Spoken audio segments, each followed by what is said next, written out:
For June. So a lot of Phil's early rough playstyle was due to him drinking, and it's pretty funny. He had some falling outs with his friends publicly. He begged for money. He blamed everything but himself. He's tried to correct those things. Tons of YouTubers and streamers spend their money on supercars, drugs, gambling, on levels that would put Phil to shame. The big lesson for Phil to work on is honesty, his money management, and regaining some level of privacy and trying not to forget those lessons over time. Do you think that Phil deserves the amount of A-logging that he still gets?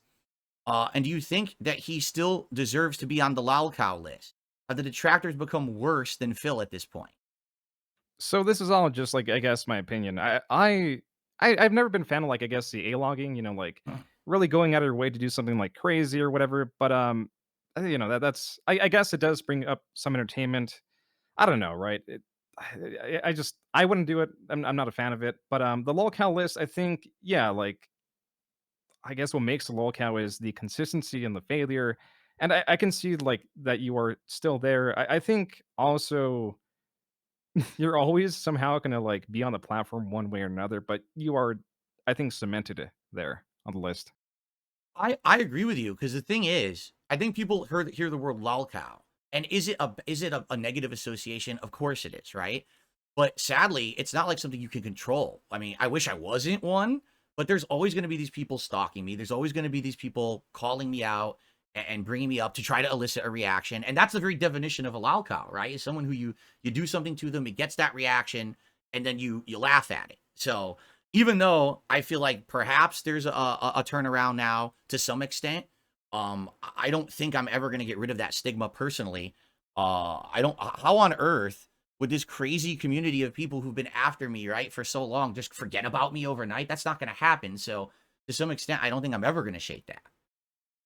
Yeah, I mean, like, you just have such a history, right? Right. To shake that would be like to shake all that and, like, people I just thought I don't know how you do it, frankly. If you became a different person overnight, it just even then, like, I don't know. I don't know. It's just kinda, like, stuck there, I guess. Yeah. And it's tough. People tell me, well, ask me, how do you keep doing it after 16 years when every day you're going to go on the internet and someone's going to be up in your ass about stuff? And it's like, listen, you know what it is, honestly, June? I just get immune to it. I've been doing it so long. It's kind of like you get desensitized. Like I know people are going to talk shit about me every day, no matter what I do.